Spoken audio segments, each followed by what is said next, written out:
the entire Gyanvapi Mosque as it exists today should be illegal. Vikram Sampath, Indian historian, biographer, scholar, has penned notable historical biographies. What is a wazu khana? It's like a tehkhana? It's a place like an ablution place Okay. in a mosque where every day before doing your prayers, the devout Muslims go and wash their feet and rinse their mouth. So that was being done on the Shivling, knowing pretty well that there was a Shivling there. We often think about Varanasi as the holiest city for Hindus. How old is this city really, beyond the mythological records? One would never know. It is perhaps the oldest surviving city, 5,000 years, 6,000 years. We would never know. Many people have argued that Kashi is not just random temples distributed here and there. It's like a yantra where every deity is located at a particular angle from each other, and collectively they create a cosmic energy, which is what gives Kashi the magnetic field, the importance, and so on. The spatial distribution of these various shrines has also been described in almost all the Puranas, which I've accessed in the book. Now, even if you look at it theologically, in Islamic law, worshipping or offering namaz in a place which is encroached, usurped from somebody else without that person's permission, that is haram. Yo, what is up, my friends? Welcome to another episode of Dostcast. My name is Vinamre and today's guest is Dr. Vikram Sampath. He is the author of 9 acclaimed books, out of one of which has won the Sahitya Academy Viva Puraskar, called My Name is Goharjan, The Life and Times of a Musician.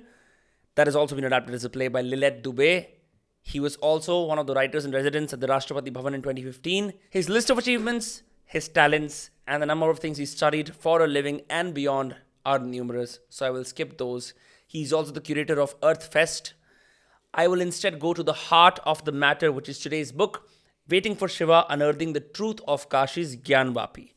Now, the issue with the Gyanvapi is, whenever we hear the words Gyanvapi, mosque, temple, Kashi, Vishwanath, Mandir, we often see these words mired in a bed of controversy. We see a lot of politics around them, and historically, very sadly, we've also seen a lot of bloodshed around these. Now, Vikram dives into the heart of this matter, into the heart of every Sanatani devotee in the country, and unveils a whole set of literature that has probably never come together, ranging all the way from the Skanda Puran to modern day legal battles around reclaiming what Hindus consider to be theirs. Now, if you are a practicing Hindu, a practicing Muslim, a practicing Sikh, a practicing Christian, you could be of any of the variety of religions that typically pluralistic India practices. I want you to listen to this conversation with an open mind, because right in the middle of the conversation, I also asked Vikram, all across the country, Hindus are reclaiming temples. There's a fervor across the nation to pray at the holy sites that have sadly been demolished. Does this mean trouble for modern day Indian Muslims who just want to live in peace? And Vikram gave me a very interesting answer that I think you'd stick around for. What I will say is, Varanasi is considered to be the holiest city for Hindus. And in this conversation, you will find out why the temple is so close to so many Hindus' hearts that despite several attempts at demolishing it, it kept coming back. Such is the persistent spirit of Shiva. Such is the persistent spirit of Hindus. And with that persistent spirit, Vikram introduces us to a land, to a world we have always heard about but never immersed ourselves so deeply in.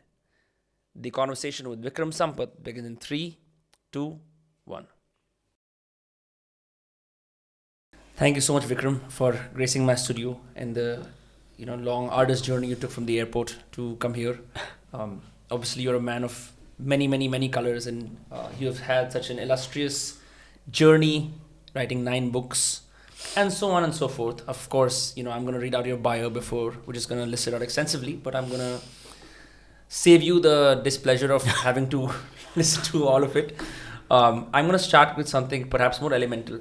So I've heard my parents and some older family members refer to Varanasi as Kashi, right? And you mentioned in the book as well that Banaras is a polluted name for the city. Yeah. So I wanted to start with the origins of the name. What is Varanasi as we know it? Is Banaras an anglicized version? And then what is Kashi? Right. Yeah. Thank you, Vinamre. It was so great to meet a podcaster who comes so thoroughly prepared to the conversation. It's a rare species, let me admit, after having been on several such sessions.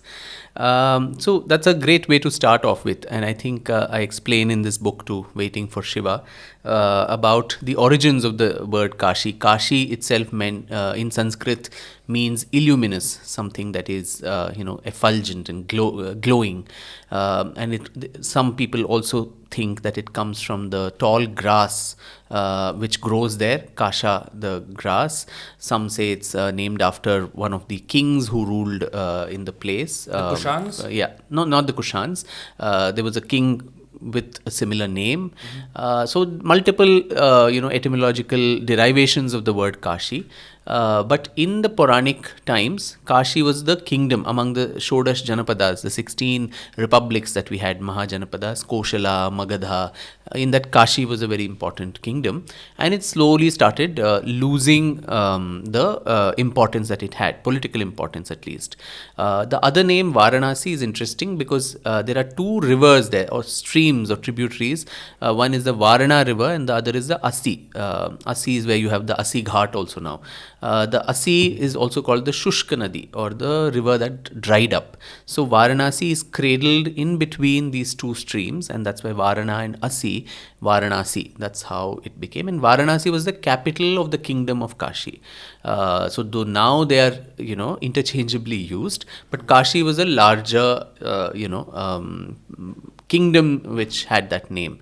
Now over time, Varanasi became Banaras and so on, especially during the Islamic, rule, who could not probably, the upper branch of Varanasi became Banaras. So these were the different names, but in the Puranic text itself, Kashi itself has so many, parallels, synonymous names. It's called the Avimukta Kshetra, or the place where Shiva, in the Skanda Puran, he claims that he tells his consort that he was so fascinated by the town that he promises that he'll never sacrifice or abandon the town. So something that is unabandoned, or avimukta kshetra. It's also the place of salvation, because he assures every soul that whoever leaves their mortal coil there, once the soul leaves the body and comes out, he himself, Bhagwan Shiv, is supposed to come and whisper the Tarak mantra in their ears and ensure that the soul goes to salvation. So the mukti, so avimukta kshetra comes from there too, and it was a forest of bliss. So it was called Anandavana or Ananda Kanana. But at the same time, and every part of Kashi, there is Shankar.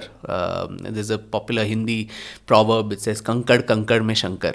Every stone there is symbolic of Bhagwan Shiv, and so that's why it was also called Rudravasa, a place where Rudra lived. But alongside, what is important is that it was also called the Mahasmashana, where probably one of the few places in the world where a funeral pyre or a cremation ground is not considered inauspicious, which is a part of the birth and death, the cycle of birth and death, being so inevitable truths of the world. So it's a Mahasmashana. There are funeral pyres burning all the time at the Manikarnika Ghat in Kashi, on the banks of the Ganga. So, and Shiva, as the presiding deity, literally overlooks these cremations. So I think it's a fascinating and an esoteric place.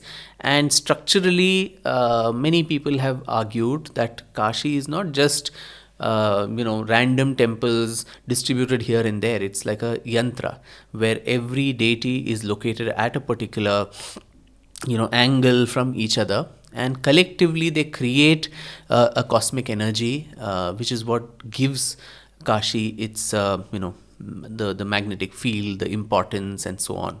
And this, the spatial distribution of these various shrines has also been described in almost all the Puranas, which I've accessed in the book too. Some of it is too complicated, so that was outside the scope of the book. But then in the course of the research, I noticed, right from the Skanda Puran, the Linga Puran, the Shiva Puran, the Padma Puran, the Vayu Puran, the Brahma Vaivarta Puran, all these, texts which have been composed over various various spans of time, talk about this spatial geography, the sacred geography of Kashi, as to which shrine comes at which, and it's actually so beautifully described. You go so many courses or so many distances away from one another. Take towards the right there is this shrine, towards the left there is this. So it's very beautifully also demarcated and marked as to what this spatial geography is, and that is what formed what is known as the Panchakroshi Yatra, or the 5-course yatra, within which all these different shrines came. So there was it's like a series of concentric circles. There's a center, which is the Antargriha, which is where Vishweshwar, the presiding deity, lies. And there are other concentric circles, all of which form part within this Panch course, where when Bhagwan Shiva is supposed to have, incarnated there, he kept his feet and that of his consort, Devi Parvati, and together these 5 courses that their feet covered is what created that sacred geography, is what the Puranic stories talk about. So when we discuss a city like Kashi, which is probably the oldest living city in the world, the hoariness of its past and the burden that it carries of its many told and untold stories, I think it's very, very staggering, at the same time very interesting for a historian to explore. Which reminds me, you in the past have written books mostly about Gohar Jan and then Savarkar and many other books, mostly dealing with strictly living beings and individuals and human beings, right? Facts around their lives, biographies. Yeah. When you move to religious texts and then you move in the book from religious texts to religious significance to then spatial significance, then wars, then quotes, how did you change the way you approach history when writing this book? Because you're ultimately, as a historian, you're also grounded in some kind of a training, some kind of a research training. And researching religious literature and parsing through all of that, was it not challenging for you? Extremely challenging, and I think this was a very new and different experience. And thanks for bringing that up, because unlike biographies, and I usually look at history through the lens of a person. Biography becomes a very nice entry point, a window to the history of the times in which the subject lived. But this was a different thing, because as you rightly said, the multitude of the sources. It just was staggering even for me. The Puranic texts and the Puranas, for all the wealth of information, it takes a lot of effort to actually extract the kernel of information from it, because there'll be so many fantastic tales, kings ruling for 10,000 years, one king's reign is in a couple of lakh years and all that. So how do you distill that to make sense in the modern times? So Puranic texts and a lot of this, the eulogies that are written to the place. There were a lot of Sanskrit nibandhas, or long form compositions. In the 11th century, you had Lakshmidhara, who wrote Kritya Kalpataru. Did you get them translated? Yes. Okay. Yes. So I didn't want to depend on, extant translations, because it may have been done by some Westerner who either doesn't know Sanskrit or, has a biased opinion. So I was very fortunate during the course of the, research. I had the great fortune of making acquaintance with the Shankaracharya of Sringeri Kudli Samsthan, Shri Abhinav Shankar Bharati ji. And he gave me a lot of guidance on this aspect about, how do you also approach the religious part of it. It is not just history, it's a history of a sacred space. So the history of this sacrality also becomes as important. So the, one particular, part of a chapter is on the meaning of the Shivling itself and what the esoteric concept of that is. Because even when we found the Shivling in the Wazukhana in 2022 during the Advocate Commissioner's survey in Varanasi, a lot of people made fun of it, including politicians, commentators, media people, saying this is a phallus, this is the male organ that is being worshipped. So I think Shankaracharya ji was cognizant of that fact, and he told me that I think this will be a good way to actually demystify what is the meaning of the Shivling and what do the Agam Shastras, what do the texts actually talk, and what does Sanskrit itself say about what a ling actually is. So there's some detail about that. But he also got me introduced to two wonderful scholars in Sanskrit, Sanskrit, Professor K.S. Kannan and Dr. Meera, who were in Bangalore, the city I come from, and over several weeks, with them, we got most of these, compositions translated. The Kritya Kalpataru of Lakshmidhara. Then in 1460, there was this man called Vachaspati Mishra who wrote Tirtha Chintamani. Then the 16th century, Narayan Bhatt, the very celebrated, Sanskrit scholar, who wrote, among several other things, a book called Tristhali Setu, in which Kashi is, hugely eulogized.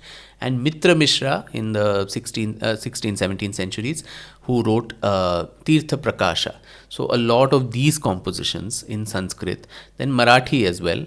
There's Guru Charitra, the 16th century composition on the Dattatreya Sampradaya there in Maharashtra, in which there's an entire chapter on Kashi, its greatness, in Marathi. Similarly, all the Puranas that I mentioned. Then there were Persian literature, Persian accounts of travelers like Al-Baruni, Hasan Nizami, Farishta, Minhaj Siraj, Ibn Battuta, all these people. Then a lot of traveler accounts, foreign travelers who came right from Hyun Sang, who came in the 7th century to Kashi, and others who came at various points of time. 15th, 16th, 17th century. There was a French traveler called Jean-Baptiste Tavernier. There was a British factor called Peter Mundy. The Venetian traveler Niccolo Manucci. All these people, they had come there. They had seen the temple of Vishwanath. What were their impressions of it? And then of course Aurangzeb's Persian chronicle, Masire Alamgiri, written by one of his courtiers. So all these different things for the historical part. Then once one goes to the 19th century onwards, when the legal contestations begin, then a host of colonial records of the British times, what all happened in the courts, what happened in, which has been documented very well, in the gazetteers, in the colonial archives, the court archives, and then post-independence, a new set of, records of the contestation that the case kept having in court, particularly from 1991.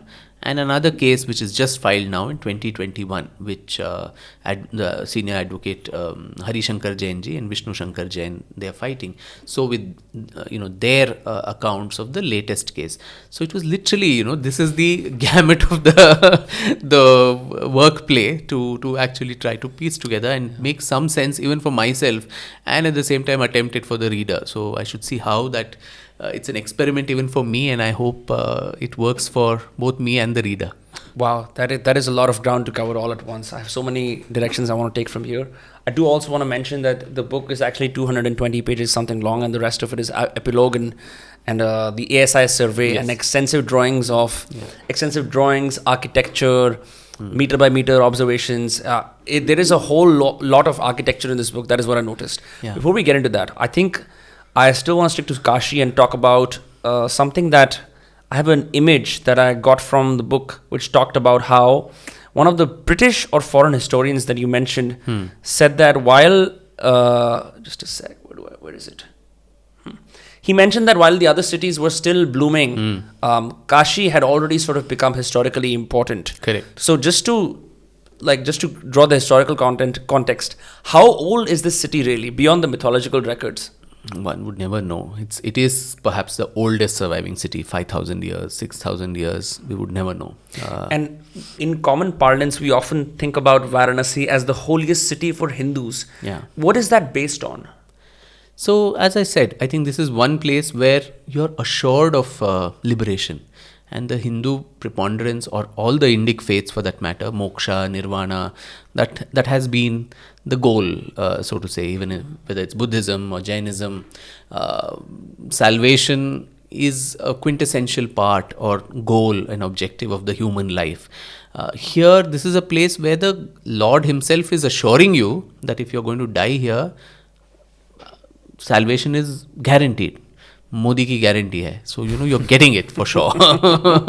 So you have some of the verses in the Puranas which are quite macabre, where they say, somebody, once you go to Kashi, someone should, break off your legs so that the legs don't carry you and run away. When you've had the fortune of going there, you better stick on there till you die. And even today, I think there are places like called the Mukti Dham and so on in Kashi, where people go, almost terminally ill people, and there's a wait for death. So this waiting for Shiva, I think on the one hand it is the Nandi looking at the Shiva and waiting for Vishwanath to come, but the wait for Shiva in the title, I feel it's much more than the physical wait for the temple. The soul yearning for salvation, which is what Kashi assures you of. So the wait is much more deeper, and like Nandi, we all sit perennially in wait as to when we will, relinquish our mortal coils and actually become one with our Creator. So I think that is when you're assured of that, and it's such a great bonus for anybody who's born there and who dies there, that you're going to no longer get into this transmigration of souls. So no doubt the city becomes so sacred, and it has been believed that it was created by Lord Shiva, and it rests on his trident. That's how the geography of the place also is. There are 3 mounds, so to say, almost indicating that they are on the 3 parts of the trident of the Trishula of Shiva. The Omkareshwar on the north, Vishweshwar mound on the center, and Kedareshwar on the south. And in between all of this, the entire yantra that I've talked about, the proliferation of various lingas, they make up that entire sacred space. It's funny that someone has come here in the studio and talked about Nandi for the first time, because actually I have a Nandi. I saw that when I got in. I said, okay, that's very, very not planted here at all. just to speak to you, but completely accidentally. So 2 things from here. Number 1, we have 12 Jyotirlings in the country, right? What is the religious significance of the Vishweshwara form of Shiva? Why is he considered to be so important, beyond of course the legal contestations of the mosque and the temple that we'll get into? Number 1. The second, you did mention the idea about how most Abrahamic faiths consider sex to be taboo, and generally consider the blending of masculinity and femininity as problematic. That is why they cannot understand and comprehend the linga, and that's why they ridicule it. So I would love your comment on that as well. No, that's great questions.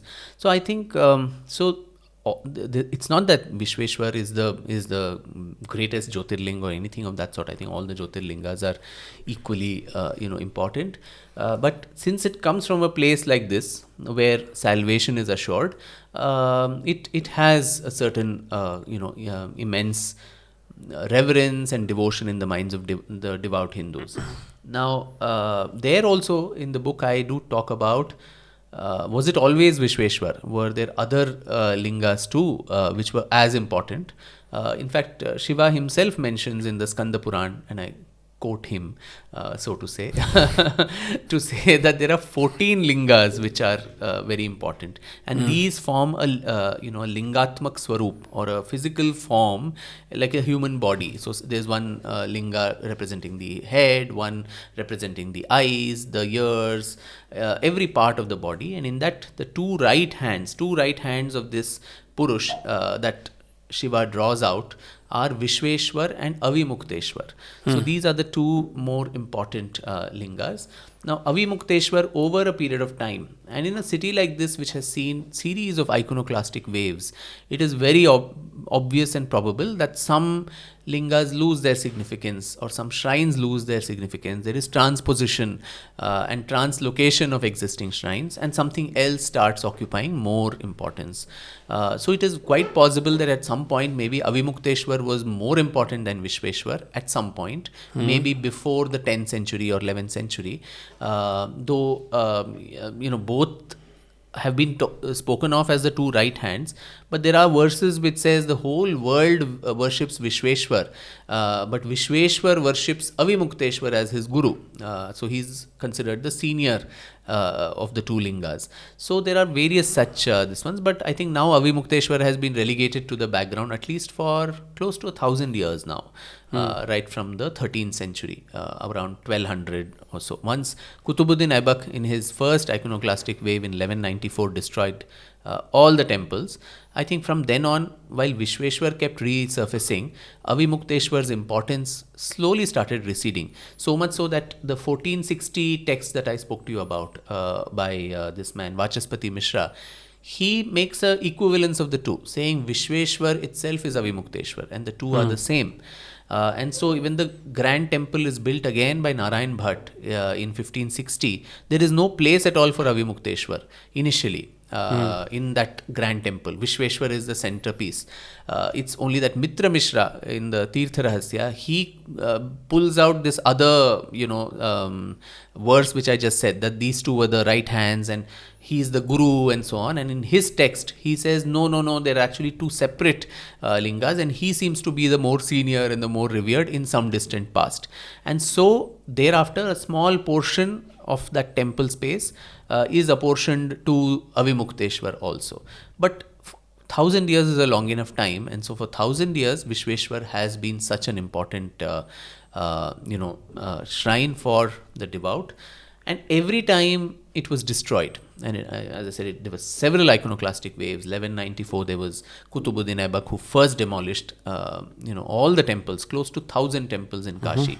And Hassan Nizami, one of the contemporaries, says the amount of wealth that was taken over on 18 camels and about 300 elephants was taken off from Varanasi, which was the capital then of the Gahadwala, kings of North India. Who was able to sort of take care of the city and the temple for a while? Yes, almost close to more than 100 years, several of them. After the decline of the Pratiharas, the, Kalachuris, Paramaras and all of them, the Gahadwalas were the ones who ruled a large part of North India. They even shifted the capital, political capital, to Kashi. So since the time it lost its political significance during the Shodasha Janapada, times, finally Kashi, again, for a brief while, became a political center under the Gahadwalas.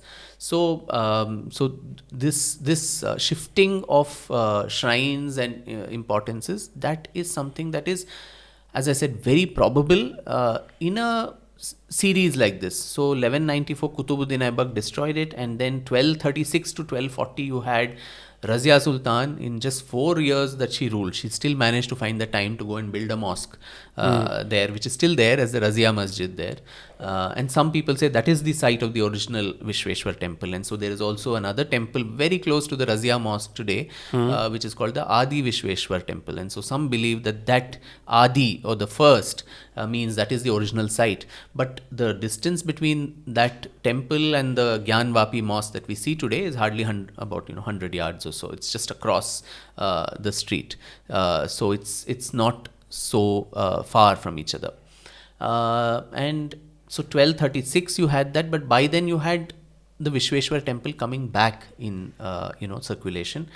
The next wave is in 1350, 1360, around that time, with the first the Khiljis, then you had the Sharki Nawabs. But didn't you say in the book that the Khiljis sort of let the temple be? There was some amount of destruction, not necessarily of Vishweshwar, but some other shrines Alauddin Khilji did have his eye on. But by and large, the Khiljis were better. The Lodhis were the worst, where Sikandar Lodhi demolished the whole of Kashi before the Sharki Nawabs of Jaunpur.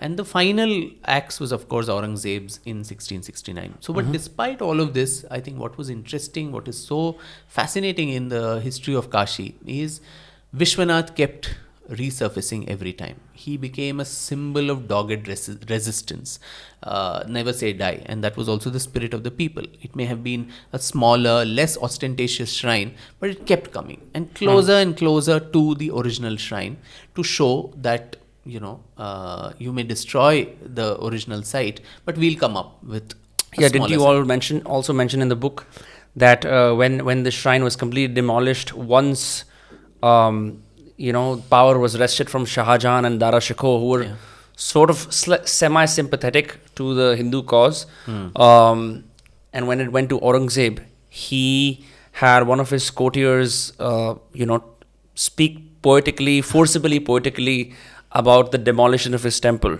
And even then he said that even if I go to Mecca, I will still return a Brahmin. That was the idea, right? Yeah. So my question then is, when does the heart of the conflict originate? At what point does the temple, as we know it, completely get razed to the ground and the mosque emerges? Because there seems to be a pattern all across India as well, where we are now in, where people are now reclaiming religious sites, particularly Hindus are reclaiming religious sites.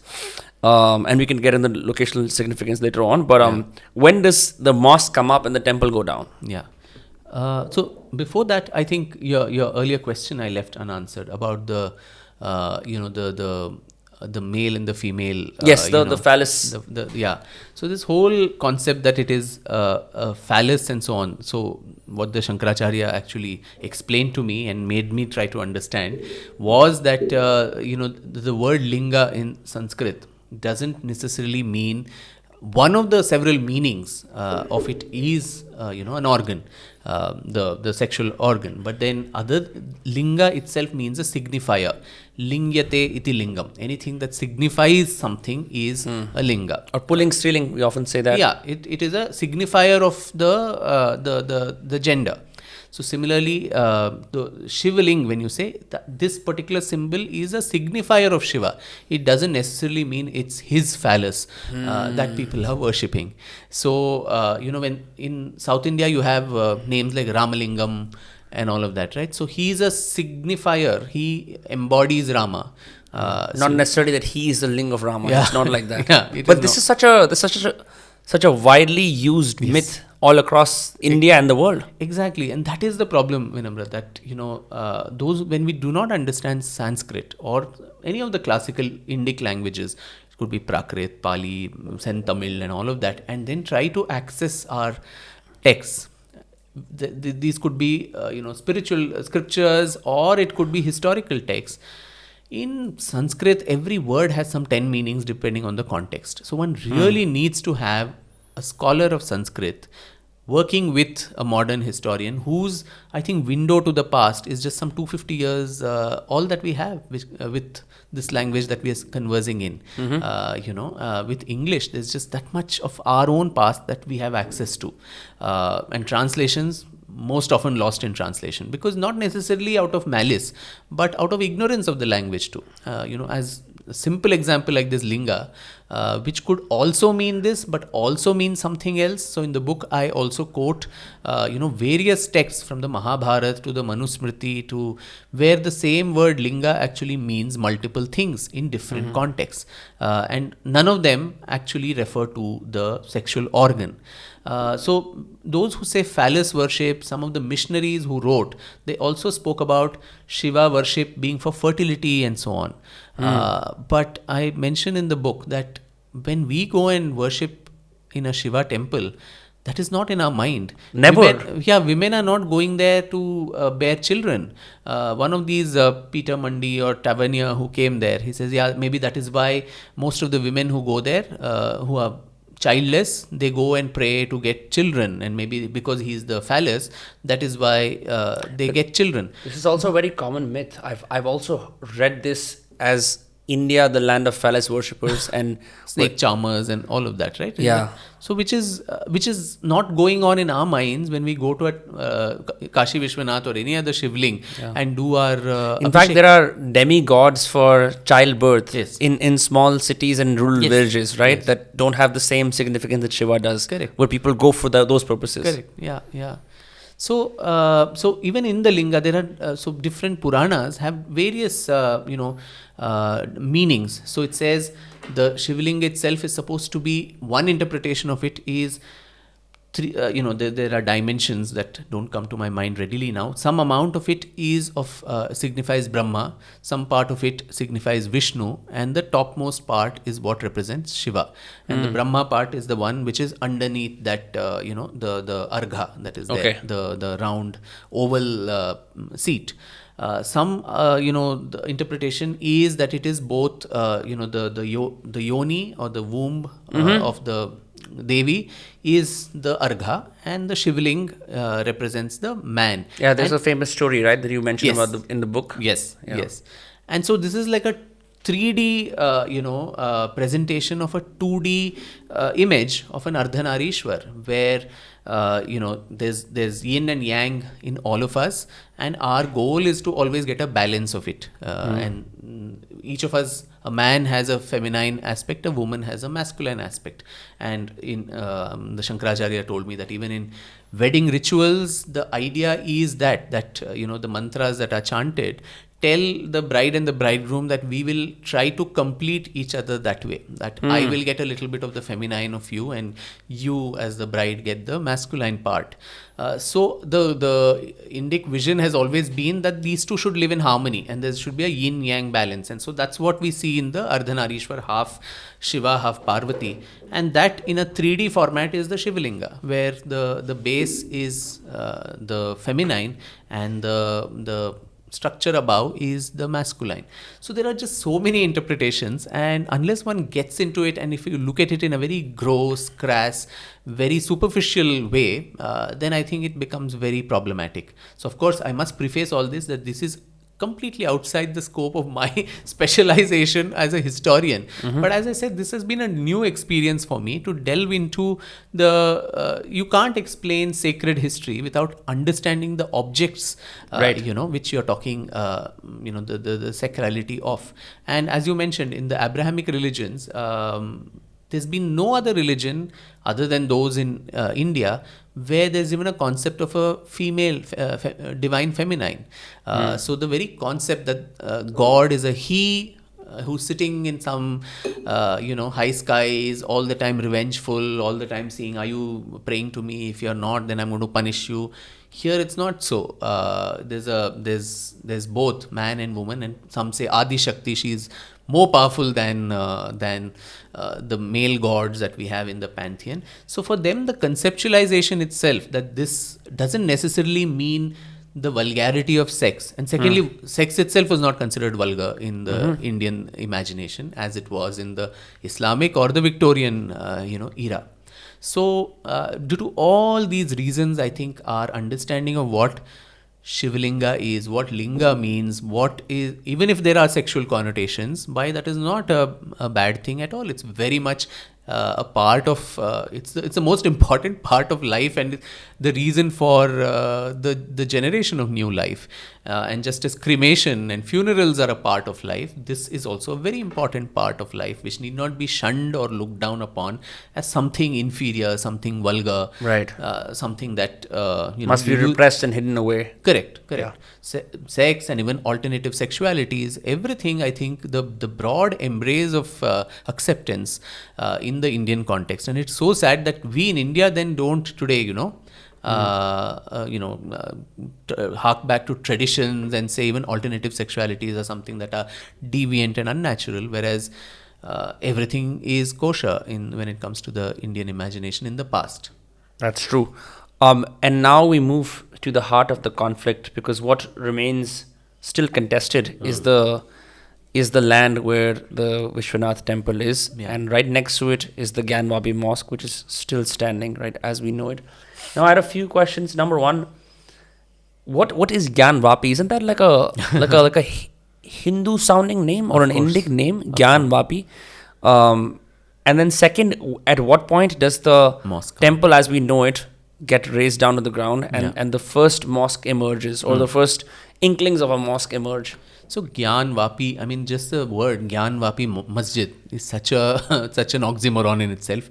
It's not a Persian or Arabic or Urdu word. Gyan, knowledge, Vapi is well.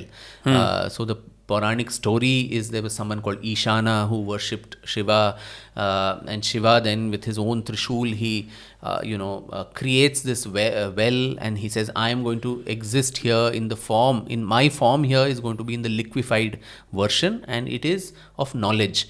And there are all kinds of stories like that in the Puranic literature. There's some princess of some kingdom who just looks at a map of this entire area, and the Gyanvapi is there somewhere, and she just puts her finger on it, and the impact is so much that she's able to get knowledge of several past births of herself. So just putting a finger on a representation on a map got her that kind of knowledge. So imagine going there and actually consuming its water and doing puja. So it was extremely sacred to the Sanatanis from centuries. And the Vishwanath temple was to the north of the Gyanvapi at that time. The well was there, and the Vishwanath Mandir was the well was to the south of the shrine. The various iconoclastic waves happened, and as I said, a new shrine kept Sorry, coming. I'm just going to stop you there. When you say iconoclastic, I understand the meaning of iconoclastic, but do you mean barbarians? Do you mean plunderers? Iconoclasm, anyone, all the Abrahamic, the Islamic conquests which ensured Buddh Parasti, should be destroyed. Or idol worship should be destroyed. Okay. Iconoclasm or destruction of the idol. Because I often see iconoclasm in popular culture as a very positive word, right? He's an iconoclastic speaker, iconoclastic author. We often hear it. That's why I wanted to clarify. Anyway. Yeah, iconoclasm in that context would be anyone who is a nihilist, who like kind of breaks down structures, existing structures. Got it. Here the iconoclasm is the breakdown of the temples and the statues there. And so those iconoclastic waves, they did not impose another mosque in its place, except Razia Sultan, who made her Razia Masjid. But the others, whether it was Lodhi and Khilji and the Jaunpur, they used to break it and use the material of that temple in the construction of some other mosque somewhere else. Not right next to it. Not necessarily there. Like for instance, the Jaunpur, Sharki Nawabs, they destroyed the Atala Devi temple and constructed the Atala Masjid. And all the Lal Darwaza there, everything has pieces of the Atala Masjid and also other temples from Varanasi also. There's also an inscription of the Padmeshwar temple, which is in the Lal Darwaza, Padmeshwar in Varanasi, in the Lal Darwaza mosque in Jaunpur. So they were taking away things, putting things there, different structures from the temple made as places to sit in the garden, stools and so on. Those have been documented too in the book. So they were doing this, but I think what happened during Aurangzeb's time in 1669 was, one is the temple was razed. Not completely though. The worst part was that only the shikhars or the gopurams were destroyed, and in its place 3 gumbads were superimposed, and it was just an illegal encroachment, so to say. And said this is a masjid. And the western walls, which we see even today, in the images you have in the book, correct, of the Kandahar. It's called only Kandahar, and if anyone sees the western wall, these are ruins of an old temple. And this temple was the one built in 1580 by Narayan Bhatt, the spiritual guru, Sanskrit scholar of Raja Todarmal, and that was during the reign of Akbar, who was slightly more tolerant than the other Mughal rulers. So what was Aurangzeb's plan in doing this, or his subordinates, may not be Aurangzeb himself, but at least his subordinates in Banaras, was that every day the Hindus need to see this, the ruins, the structure of their most sacred temple, and feel humiliated and feel insulted. Because if he wished, he could have demolished the whole structure and built a magnificent mosque in its place. But this was left purposely with the desire to humiliate and insult. And that is what is documented and even mentioned even by Western travelers who come and write about it, saying this has been done for that purpose. And the Hindus do see that every day, and they feel so miserable about it that they can't do anything but look at this.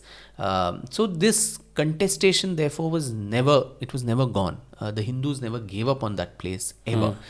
So in the past, you would build shrine close to that, but now when the whole thing was encroached, there was another small shrine that came in the periphery of the new masjid that Aurangzeb's subordinates got built there, which is the Gyanvapi Mosque now. But that also was demolished in 1755 by a local Qazi.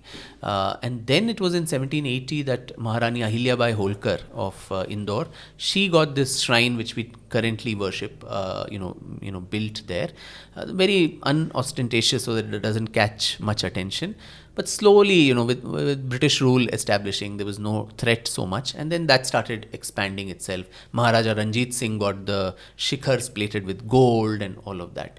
But still, the contestation over that entire area, and since, as I mentioned earlier, it is not just one Vishweshwar, it is a series of other, shrines which form that Panchakoshi Yatra that people had to do every day.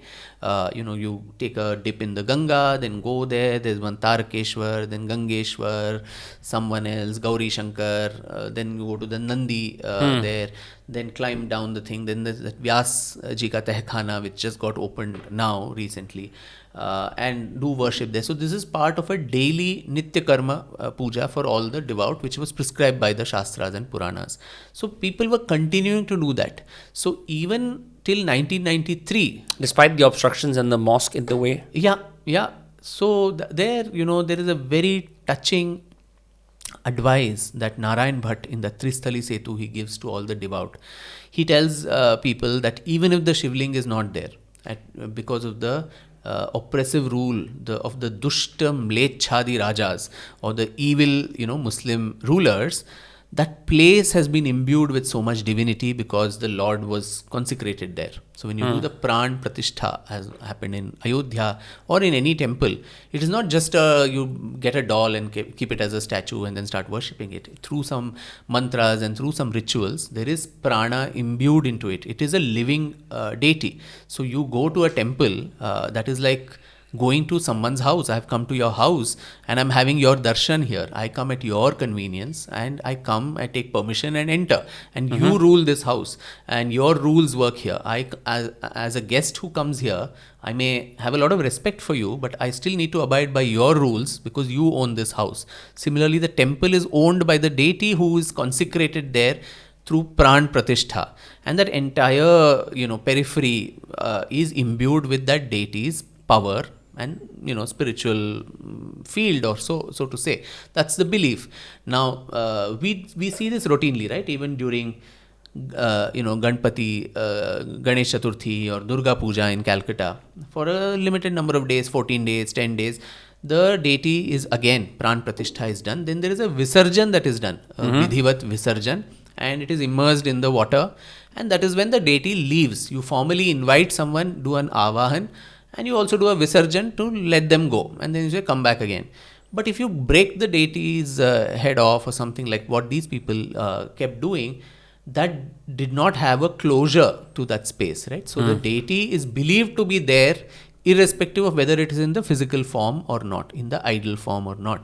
So that entire area is still pulsating with the energy of the deity, and that's why the Hindus never gave up. They said, if not the core space where it was consecrated, the circumference, the periphery is still having that impact. So let's create one more shrine in the immediate proximity. And so that is why, many people may argue, why do you need exactly that spot? There's so much land, you do it 10 kilometers away. No, it's not possible, because this is a very different concept.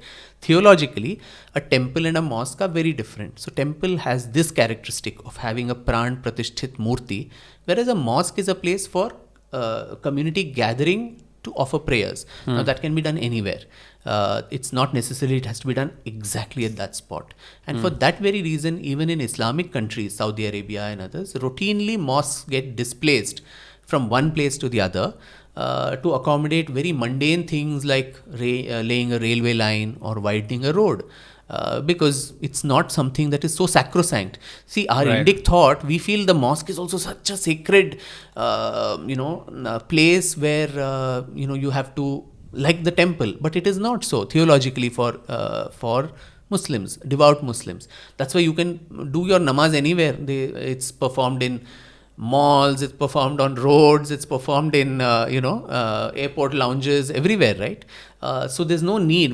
Whereas our deity Kashi Vishwanath cannot be worshipped in Delhi T3 prayer lounge. You have to go to Kashi Vishwanath and worship him there itself. So theologically, there's a huge difference between these two structures itself, how we see a temple and how we see a mosque. And so that's why the contestation kept happening. Bloody riots rocked Varanasi all through. 1810, you had these riots called the Lat Bhairo riots, where almost, the Hindus, the Rajputs, the Naga sadhus of the Mahanirvani Akhada and the Gosains and all of these people, they literally several Muslims were hacked to death in those riots. Several mosques were demolished. The Gyanvapi itself was burned down, and the Muslims were evacuated from the place. This was in retaliation to what had been done by the Muslim side by destroying the Lat Bhairav and also, killing a cow there and sprinkling its blood in the entire vicinity. So these contestations, bitter contestations, and there are documentary proof of all of that in the British colonial records, that it was not a peaceful coexistential type of a thing. People were fighting on more stupid things like the peepal tree that is there in the periphery. This belongs to me. No, the branch of it is mine. No, the leaves are falling into my area. And for all of that, they were going to courts. It was like Jerusalem. Yeah, exactly. The parallels are really, really interesting. Everything is sacred. So it was always under contestation and never given up by both sides, I must say. And you may have your water, of course, you've spoken for so long. My only question then that emerges from that is, we are now in 2024, right? And the era of Mughal rule has long gone. Aurangzeb is dead, and Easy. and so the Mughal rulers, as we know them, are no longer. I mean, they have their presence in the historical monuments and the architecture, and perhaps in some books and some thought processes in the country. But largely, then, what has this issue come to now? Because there's also a whole contemporary side to this, where despite the bloody riots and the constant razing of the temple again and again, and the mosque being there, who is fighting from the mosque side to make sure that the mosque remains? And I obviously know you mentioned the father-son duo of the Jains who are, taking this battle to court. Yeah. But who is representing the mosque now, and what is their claim? And do you think they are maybe wrongly vilified custodians of a mosque they're forced to inherit? Yeah, true. I mean, when you said the Mughal rule is over or Aurangzeb is dead, literally that might be the case, but metaphorically, perhaps not. When even now you have political parties and people who go to Aurangzeb's mazar and offer their tributes to a man who has been the cause of so much, harm to fellow Indians, raised so many temples, thousands of people killed. Then it raises serious questions, saying, is this the person who's considered a hero by a section of people, and why? Why should that be? Now, in this particular case, I think it's, as I said, from 1942, in 1936, there was another case that was fought, very famous one, which I document in detail in this book called Deen Muhammad versus the State. Now, this is a non-representative suit because the Hindus were not made a party to it.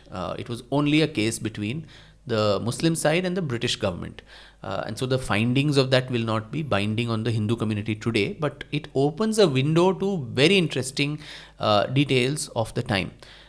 One of it is that the British court adjudicated, after going through a gamut of evidences and documents and everything, to say that this was not a Waqf property, the Gyanvapi Mosque. Because Aurangzeb may have ordered the breaking of the temple, but there was no farman of his which says, I'm dedicating this land to build a mosque in its place.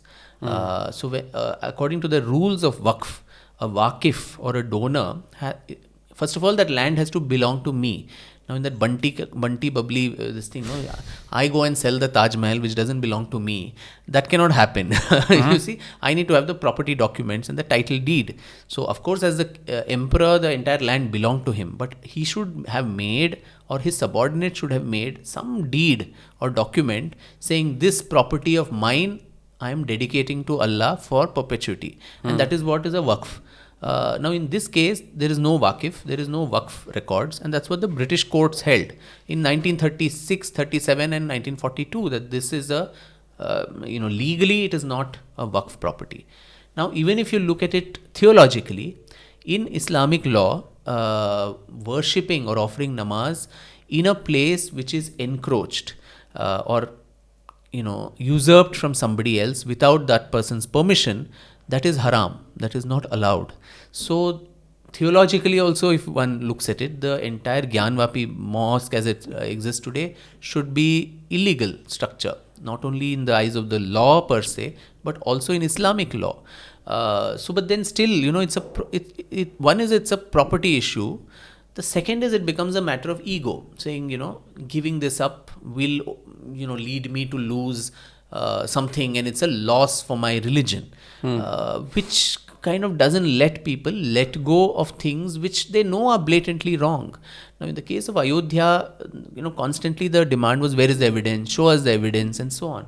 Here, the evidence itself is screaming its head off to tell you that, what the truth is. You didn't need an ASI survey to show you what the Western walls show to a naked eye, that this is a temple. Anybody who enters from that gate 4 today and goes into this new Vishwanath corridor, you cross the Gyanvapi Masjid, and the first thing you see is the Khandahars. So you don't need a survey, which also has been shown now. An advocate commissioner survey was done, an ASI survey was done with 800 pages of evidence given. Despite that, if you say, I will not give it up, I don't believe in the ASI survey is Hindutva oriented. I mean, archaeology is not Hindutva or Islamic, it is scientific. It is irrespective of what religion it is. So you have used the modern technology. There are graphs, there are measurements, calculations in the ASI survey report. There are inscriptions that have come up right from the 12th to the 17th century, broken idols of deities, all in the debris there. So despite that, if one says, I'm going to hold on to this and I'm not going to give it up, and it will be street veto, laws can be passed. Till some time, it was always like, we believe in the courts of this country. But now the courts itself are, from the civil courts in Varanasi to the Allahabad High Court to even the Supreme Court, these processes have gone unimpeded, right? So many appeals were done to quash the surveys. But the masjid side lost in almost every occasion on the merits of the case, and it's not a loss for a religion or something. So that is why I think this ego that is there of wanting to hold on to something despite knowing very clearly that what you're holding on to is illegal and what you are holding on to is not correct in the larger interests of communal harmony and amity, which is not, the onus of that doesn't lie on only one community. I mean, in a multi-community society like ours, a pluralistic society, I think every community needs to walk halfway to ensure that peace and harmony and communal brotherhood is maintained. The albatross of that can't be put only on the Hindu community, as it has always been. I think now the people are asking that, hey, listen, you know that this is what it is, so why are you still adamantly in denial and holding on to this? Why is Aurangzeb still your hero? Why is the Mughal rule, which has literally ended but not metaphorically ended in people's heads, that still this thing that we ruled you for 800 years, 400 years, whatever, that attitude, I think, is what is being contested today, and we are seeing these schisms only on that. And what about the contemporary Muslims who would probably watch this? Should they cower in fear, knowing that, hey, Hindus are reclaiming temples, as they should, as is their historical right? But what does that mean for the nature of people who go to mosques? Will they then be ousted from each of the mosques? The same. I mean, I can obviously understand the other side, which is the Waqf Board argument, where many people have been ousted, using the Waqf Board Act. Yeah. But when we do something like this, and we do this in public and in such a grand display of reclaiming the temple, should Muslims cower in fear then? Not at all. I don't think so at all, because I think the Indian Muslim has been a victim of these invasions as much as all the other communities have been. Now, all these stories that are spun, in the Nehruvian era of they became us and this and that, they never became us. I'm talking of the Turks or the Timurids, what they are and not the Mughals. At the height of Mughal rule, only 7% or so of the administration was composed of Indian Muslims. The rest of them, 57%, 60% were all from Turanis, Iranis. They were Persian. They always eulogized a Persian lineage. And that's why the desire to always have a Timurid clan of Timur, and who was a descendant of Genghis Khan. So the Mughal rulers may have been born here, they may have died here, some of them, but their affinity and their their heart always was that our homeland is elsewhere, and that's why they trusted them much more, and that's why they were employed in administration more than Indian Muslims. That the Indian Muslims of today don't even know. This is a revelation to me as well. I assume that Professor Athar Ali about Mughal administration in India has clearly documented this with percentages as to how much percentage was the made of Indian Muslims. They were looked down upon as being dirty, unhygienic, dark skinned. So always this thing is Persian blood, Persian as high court culture. So everyone, including a Tipu Sultan in South India, wanted to make Persian the court language. And you're sending emissaries to the Caliph and saying, I am trying to literally, suck up favors to the high priest of the brown sahib of that time. Correct. Yeah. So, so these symbols that these people built, Babri Masjid or this Gyanvapi Mosque, of these people who did not have the interests of today's Muslims in their mind. They may be Muslim by religion. Look at what's happening to the Muhajirs, when they went to... Who are the Muhajirs? The people who migrated from India to Pakistan, thinking that this is the land of, holy Islam. Even now, they are discriminated against. They are considered as inferior, the Muhajirs, who are not on par with the, blue-blooded, Pakistani, the Punjabi, Sindhi, Pakistani.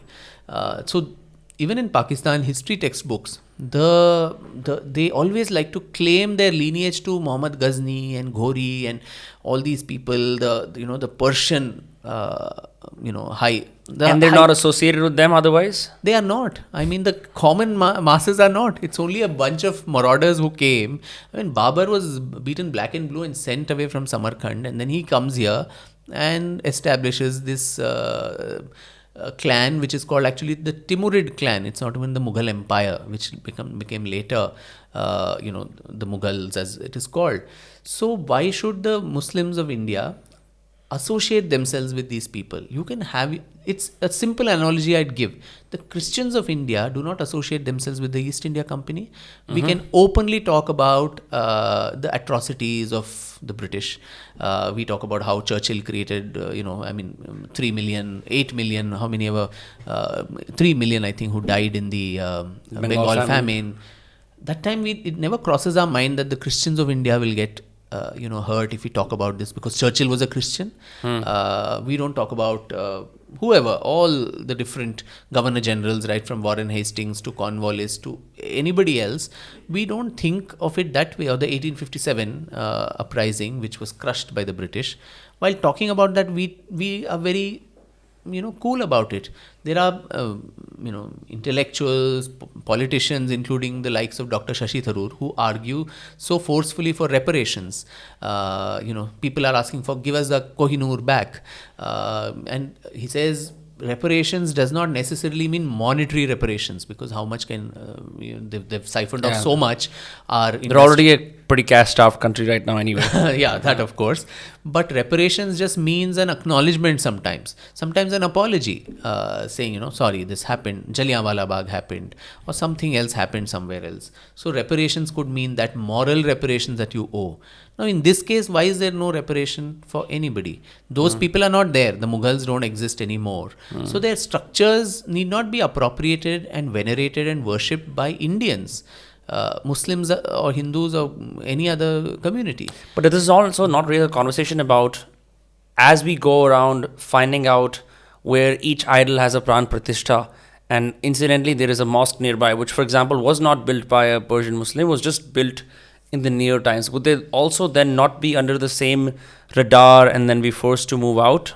It very well could. And why shouldn't it be? So because correcting historical wrongs and somewhere it's a responsibility to your ancestors too. So there I have a very different take. I would like to nuance it a little more, rather than blanket say, yeah, I want all the destroyed temples and so on. That will be very difficult to do for various reasons, logistic reasons itself. So there are various we don't even know the number, like how many temples were razed. 1,000 is what you said Aurangzeb raised down, right? No, Kutubuddin Aibak. Kutubuddin Aibak, yeah. 1,000 is what you 1,000 in one conquest of Kashi. Hassan Nizami says 1,000 were raised. Now he doesn't give the names of those 1,000. You just have a number. Now, so there are various numbers floating from 1,826, which Sitaram Goyal has documented in his book Hindu Temples, What Happened to Them, to 20,000, 40,000. We don't know. So first of all, the number is not known. If we add up, you take the court chronicles of all the Islamic era and then start adding it up and say, okay, maybe 100,000 comes up as the figure. I'm just assuming. Now you know the number, but you don't know the names of those temples. You don't know the locations or the names. So in Kashi itself, 1,000 were destroyed, but which were the 1,000? Vishweshwar I know, but there could be so many others which I don't know. So are you going to say I'm going to reclaim something I don't even know? So I think the nuance there needs to be first for the Hindu side to actually put a lot of hard work to build a case and say, which are the temples which were destroyed, of which we have evidence. Whatever Sitaramji did in his work, I think it needs a version upgrade now. Saying among that, is there a priority list? Some things which are non-negotiable, something that is most important, most sacred, like Kashi had, our Puranic texts or our rituals and all of that mention that it is extremely quintessential to our belief systems, our existence as Sanatanis. If it is that, then make that list where there is staggering amount of archaeological or historical or literary epigraphic evidence. That also, all these are factorials which will help in assessing the importance of that site.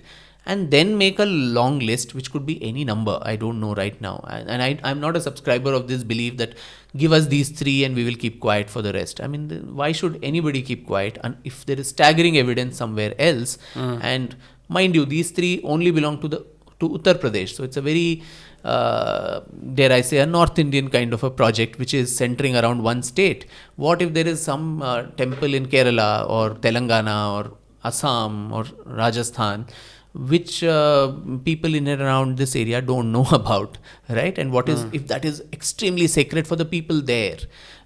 Places like Kashi, Mathura, Prayag, Gaya, Ayodhya, they had a pan-Indian reverences, which is what I demonstrate in this book with respect to Kashi. But there could be some locally extremely important shrines too, which who is anybody to talk on the behalf of people sitting in some part of India to say, I will draw a moratorium on your behalf.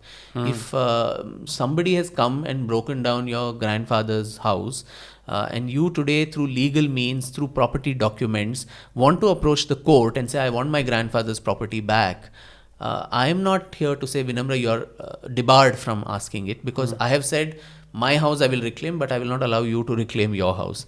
Right? So first of all, you need to build this evidence. You also need to build a priority list of what is important, and then approach the issue. That is the last part of this process, and that could be resolved through various means. It could be resolved through the courts, which is, in my view, a very acrimonious kind of a discussion, right, where both parties are going to hurl accusations, and there's going to be a lot of bad blood that will flow.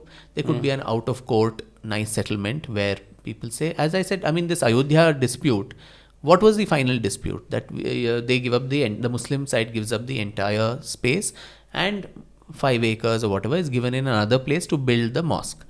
Now, for that solution, you needed 70 years.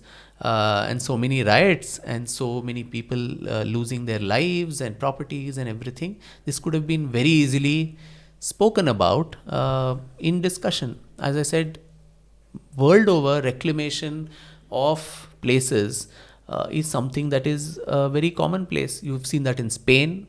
We've seen that in multiple other places. The Hagia Sophia is being, it keeps changing hands over centuries, right? So reclamation of sacred places is between the Abrahamic faiths itself is something that keeps happening. This is probably the first time what happened in Ayodhya, that the first so-called pagan, only surviving pagan civilization actually managed to wrest back a place of worship from an Abrahamic faith. So you think the uproar being caused over the reclamation is unique because it's happening for the first time, I think so. and the reclamation in other faiths has been happening for so long that it's considered commonplace. It is. It is probably the same as saying, earlier in the book, in the preface or in the introduction, you mentioned that Hindus are harangued for congregating.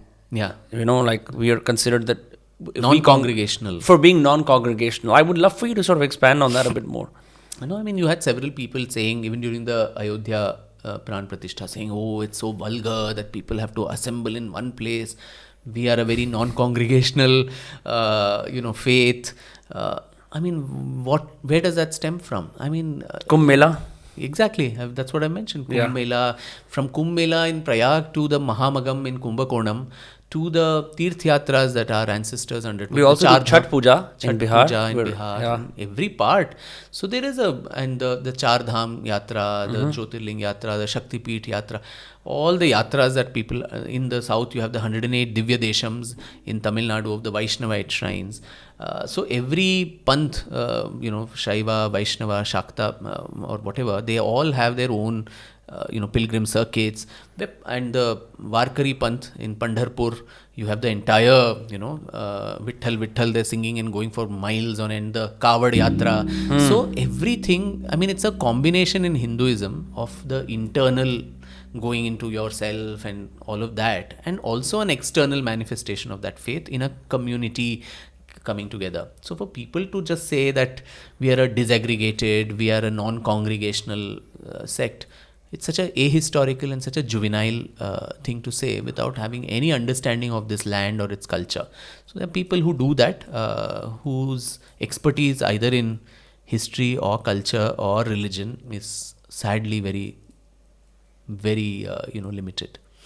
So what is happening right now because you obviously have been to the site of the temple. You yourself click some pictures that Yes, are visible yes. in the magazine version, in the magazine pages of the book, Yeah. where it says photographed by the author.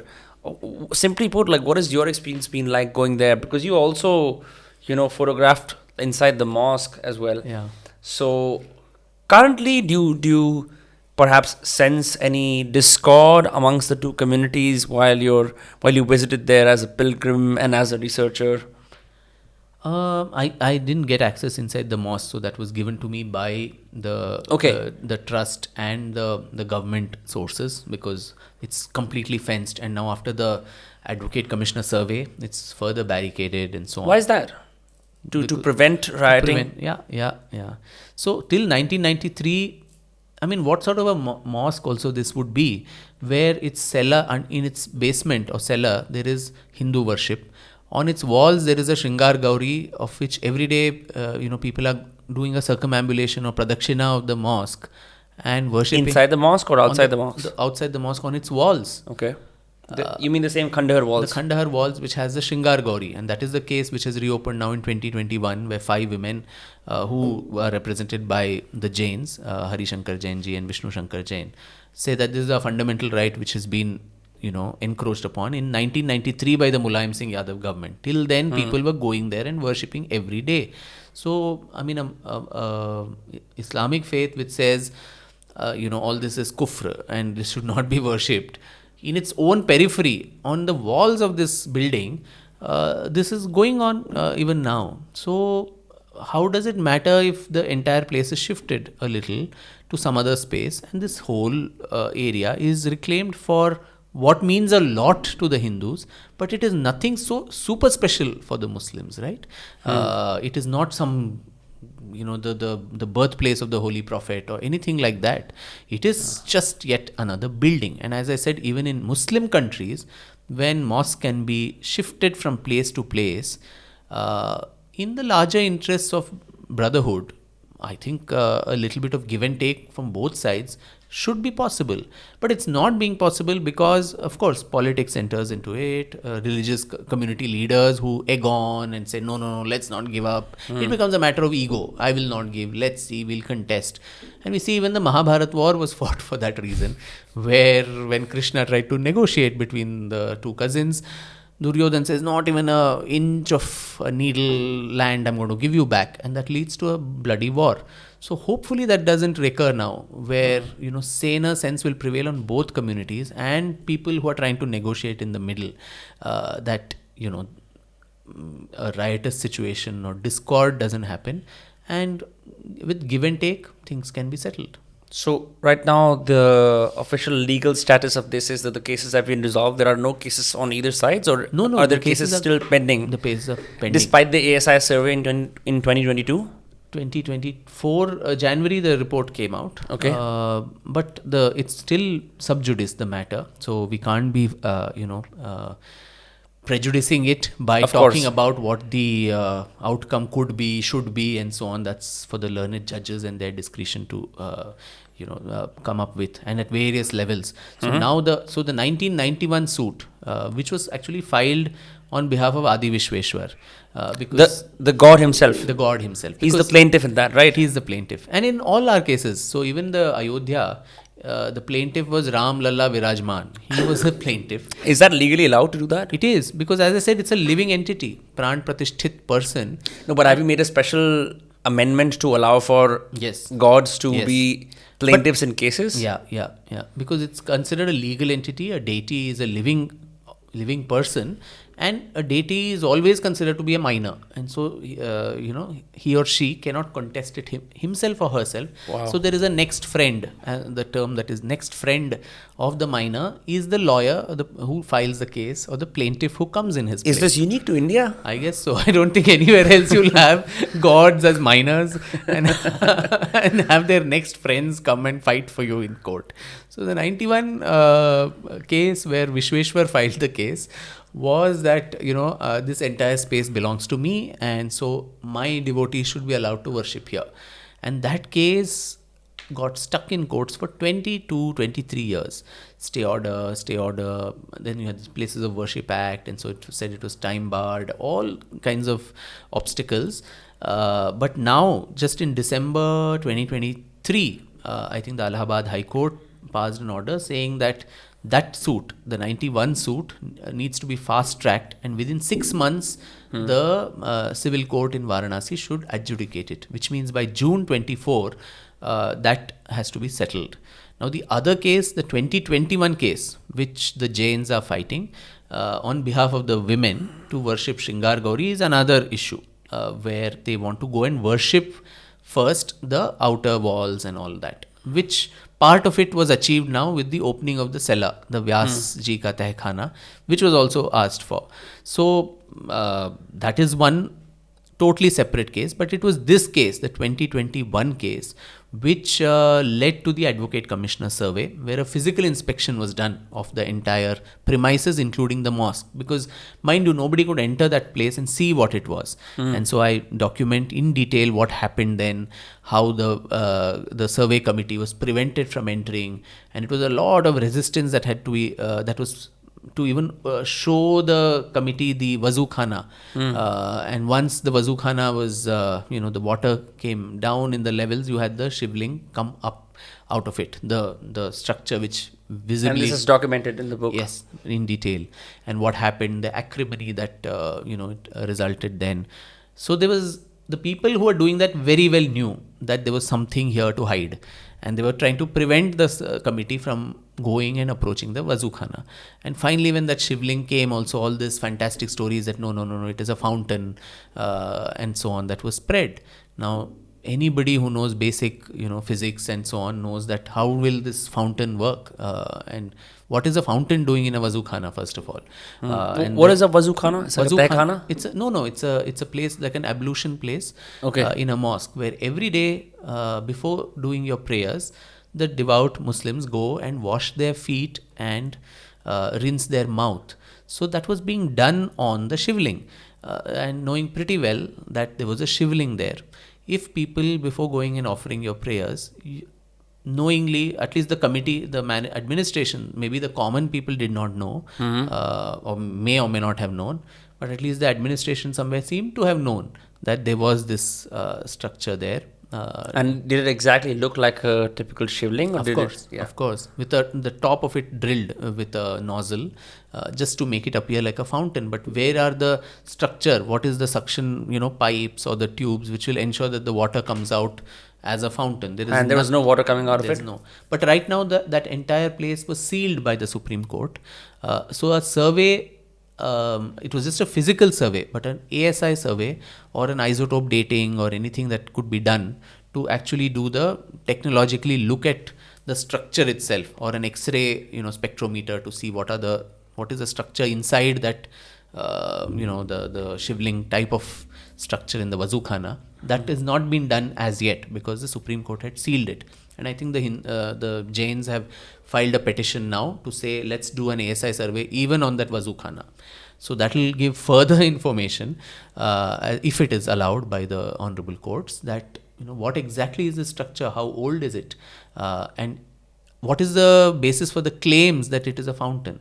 Are there any nozzles? Are there any suction pipes and any such things which will show that this is a fountain? If it is not, then it is more damning that that this is a sacred object of another faith, and knowing that you're washing your feet on it, you are rinsing your mouth over it, and then you expect mutual respect and harmony and a Ganga Jamuni Tehzeeb, which I don't think it works.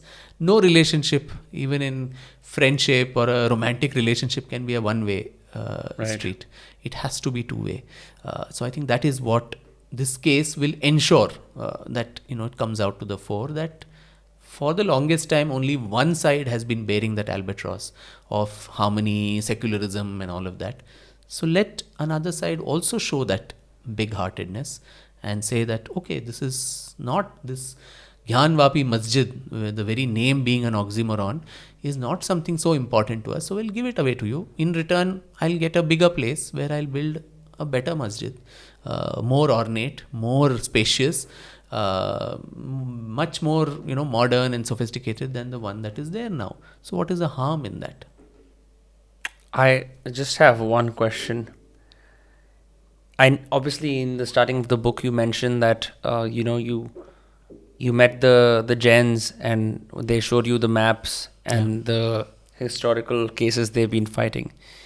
But how did you get so deep into this? How did you write a whole book on this? How did this capture your imagination so much that it propelled you to immerse yourself so deeply, going everywhere from parsing through Sanskrit to literally visiting the site and dedicating what is now 440 plus pages on this? No, I think it was a complete serendipity, and somewhere I think Mahadev's inspiration, I dare say, because I was neck deep then in another book, which is the story of both Hyder Ali and Tipu Sultan, which was to come out by the mid of this year. But Mahadev came and overturned everything, because it was completely by chance that, in the Pondicherry Lit Fest, over dinner, we were having a conversation with Vishnu Jain, and he was telling me about this case with so much passion. He was showing me these lithograph, maps that James Prinsep, one of the British scholars, had made of the Narayan Bhatt era temple. It was a grand temple, an Ashtamandap. And if one actually superimposes today's Gyanvapi Masjid over that James Prinsep's lithograph, it's exactly the same. Where the Gumbads are, and the Wazukhana is exactly where the Garbhagriha of the previous temple was. So it is very much, the superimposition of that, the mosque. So he was showing me all this, and he said, but people, day in and day out, we are reading about it in newspapers. We know that some case is going on, right? I mean, the news channels we always hear Gyanvapi Masjid, some controversy. Some conflict and something, and the court has adjourned for so many, it's postponed to so many months. But nobody really knows what are the contours of this case, what is the history, and what are we fighting for, and why is it important, or is it not, or is it a political thing? Because in this, unlike the Ayodhya movement, I think everyone has washed off their hands, at least overtly. Yeah. The political parties or even the Sangh Parivar and everybody. It's just some individuals who seem to be fighting this. So what is it for the common man to understand? So that's when he was telling me about this with so much passion. He said, there's no account, so why don't you write something about it? So initially it was just a vague idea that probably I'll write a series of articles about the case, only the case. But as I even started entering this space, it was literally like going into the Tehkhana of Vyas, where it started opening multiple windows in my mind. And you can't understand the case unless you go back to the history. Now, the history will not make sense unless you go back to the accounts of all these travelers and all of that. And their accounts won't mean much if you don't go back to the scriptural evidences and the other, Sanskrit text. So it was like from the contemporary times going through a tunnel to the hoariest past. And then I said, oh my God, this is a huge, it can't be covered in an article or a series of articles too. I think it deserves an entire book which needs to be put together, which traces all of this in a succinct manner. Because the same book could, my usual books are usually alibis for dumbbells, which, in the lockdown, maybe people used it as that, the 2 Savarkar volumes and all of that. But this had to be something that will reach out to people. And that's why I thought a book is the best way to document all of this for good. And this will be actually probably evidence in court because every claim I make, there is a source. I'm not pulling anything out of thin air. Everything is based on some historical piece of evidence and documentary proof for every claim that is made. And I'm sure after this conversation, in your comment section, there will be 150 people who will say, when will the book come out in Hindi and so on, and why was this conversation not in Hindi? Because that is the usual thing that I get all the time. Aap Hindi mein kyun nahi bolte? But I must mention here through you that as we speak, the translations are happening in other languages And too. also that your mother tongue is not Hindi. That is, I think that is more important. Correct. But the expectation is that everyone should speak it. Yeah.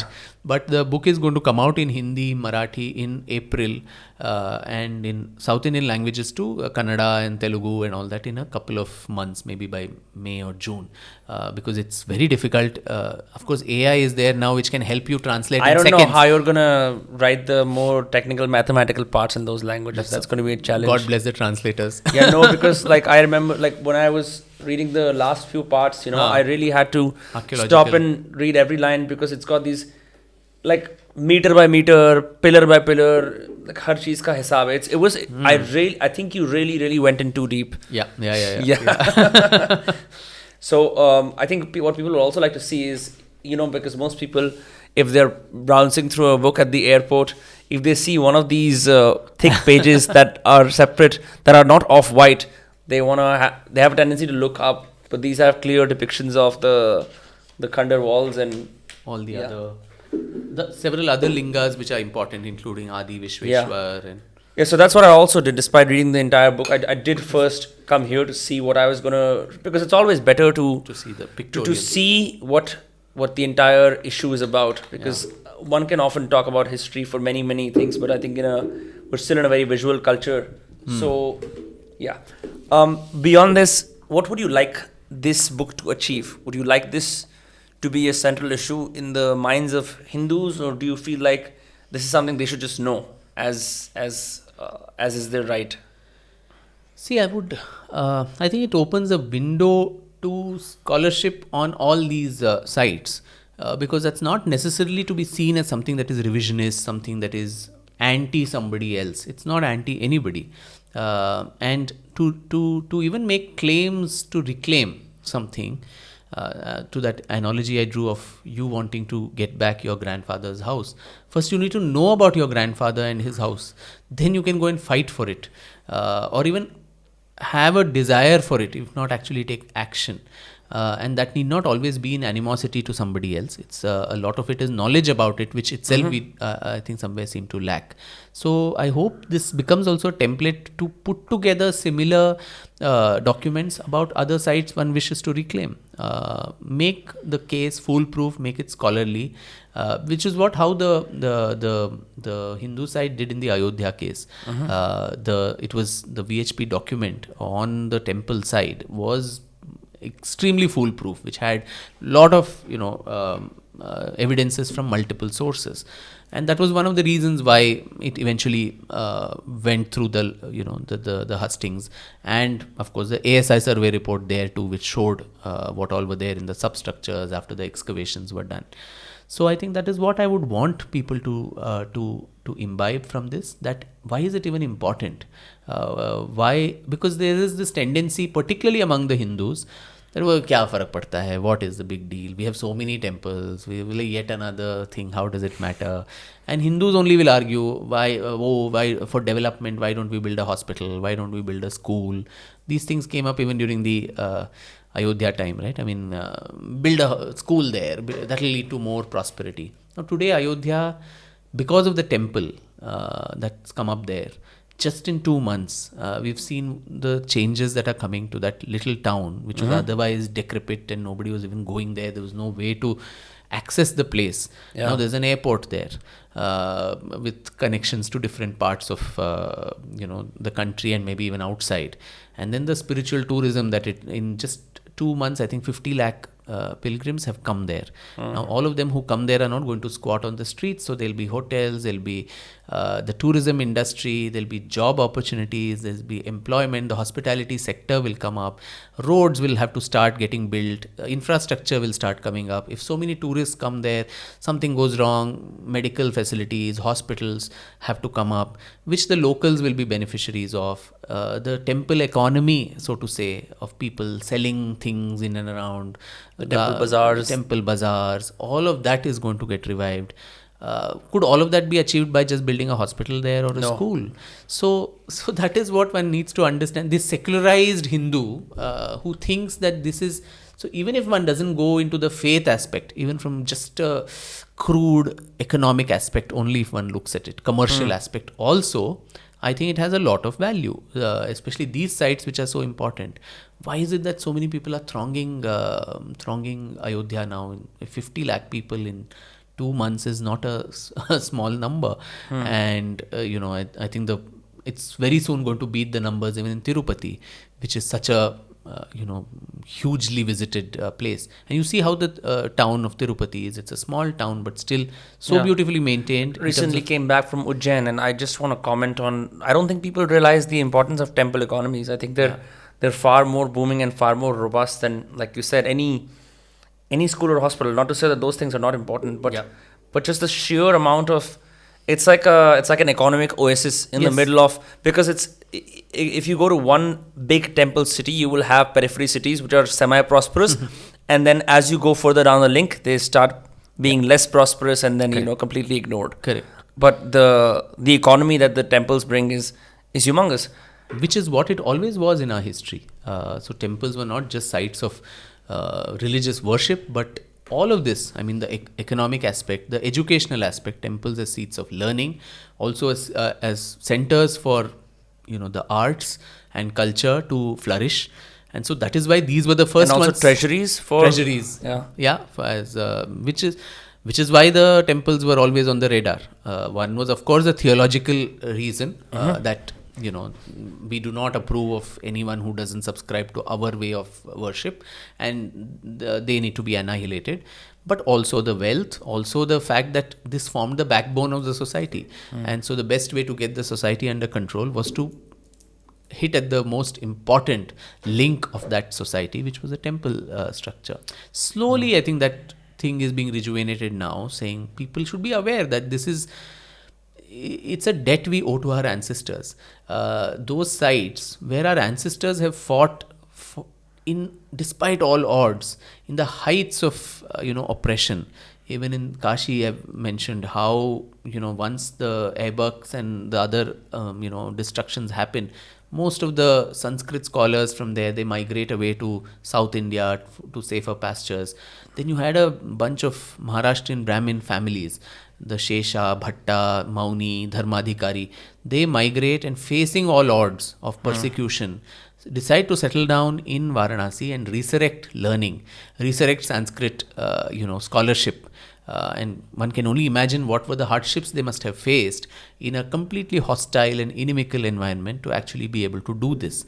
So the resilience that was shown in most difficult, trying circumstances like Islamic conquest or the British colonial period, today in independent India, if we do not live up to those and try to fulfill what our ancestors never gave up on, I think that's being very unfair to our lineage itself. And that's a debt, as I said, we owe to our ancestors. And wherever, so there could be some sites where our ancestors probably gave up on, 600 years ago. So we may get evidence. So in that nuance that I spoke of, we may get evidence of some site which was very important, but 600 years ago there's no documentary evidence of continuous worship despite this, and so people have given up, saying chalo, it's okay, fine, let them take it away. Now after 600 years to resurrect that and to raise a rancor may not be the most prudent thing to do. So one has to go case by case. It's no one size fits all prescription when it comes to reclaiming things.